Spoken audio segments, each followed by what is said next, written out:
10 বছর পর হঠাৎ তার মেসেজ, কিন্তু তখন খুব দেরি হয়ে গেছে। এই গল্পটা রুদ্র আর মায়ার। রুদ্র ছিল খুব সাধারণ একটা ছেলে, ছোট একটা চাকরি, ছোট একটা জীবন, কিন্তু স্বপ্ন ছিল অনেক বড়। আর মায়া ছিল ঠিক তার উল্টো, খুব হাসিখুশি, প্রাণবন্ত আর সব সময় সবাইকে খুশি রাখতে ভালোবাসত। ওদের প্রথম দেখা হয়েছিল কলেজে। প্রথম দিনই মায়া রুদ্রকে দেখে বলেছিল, তুমি এত চুপচাপ কেন?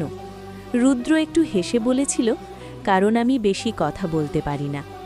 সেই ছোট্ট কথোপকথন থেকেই শুরু হয়েছিল তাদের বন্ধুত্ব। প্রথমে লাইব্রেরিতে দেখা, তারপর একসাথে ক্যান্টিনে চা খাওয়া, তারপর প্রতিদিন একসাথে কলেজে আসা। ধীরে ধীরে বন্ধুত্বটা বদলে গেল ভালোবাসায়।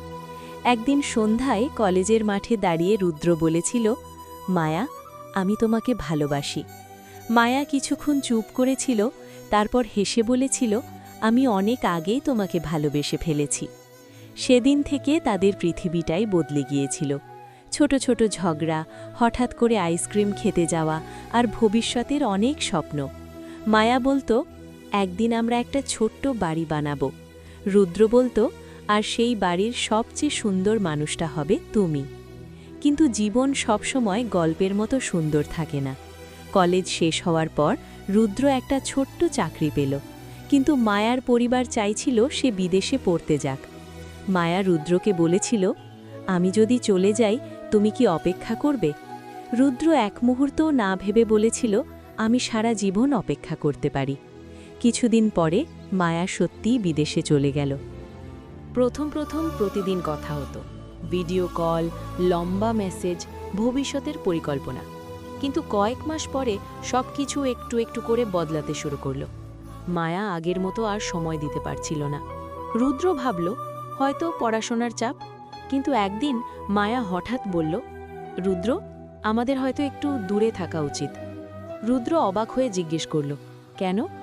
মায়া শুধু বলল, জীবন সবসময় পরিকল্পনা মতো চলে না। তারপর ধীরে ধীরে মায়া যোগাযোগ কমিয়ে দিল। একদিন হঠাৎ করে মায়া পুরোপুরি হারিয়ে গেল। না কোনো ফোন, না কোনো মেসেজ। রুদ্র অনেকবার চেষ্টা করেছিল যোগাযোগ করতে, কিন্তু কোনো উত্তর আসেনি। সময় কেটে গেল, 1 বছর, 3 বছর, 5 বছর।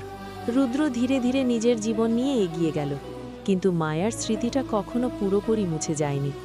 তারপর একদিন 10 বছর পরে রুদ্রের ফোনে একটা মেসেজ এলো, একটা অচেনা নাম্বার থেকে। মেসেজটা ছিল খুব ছোট, রুদ্র, তুমি কি এখনো আমাকে মনে রাখো?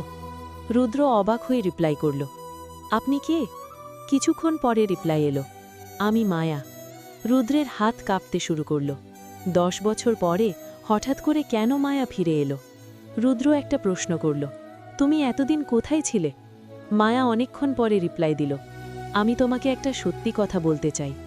কিন্তু ঠিক তখনই আরেকটা মেসেজ এলো, যেটা পড়ে রুদ্রের পুরো পৃথিবীটাই আবার বদলে গেল। এই ভিডিওটির পরবর্তী অংশ দেখার জন্য অবশ্যই চ্যানেলটিকে সাবস্ক্রাইব করে আমাদের পাশে থাকুন।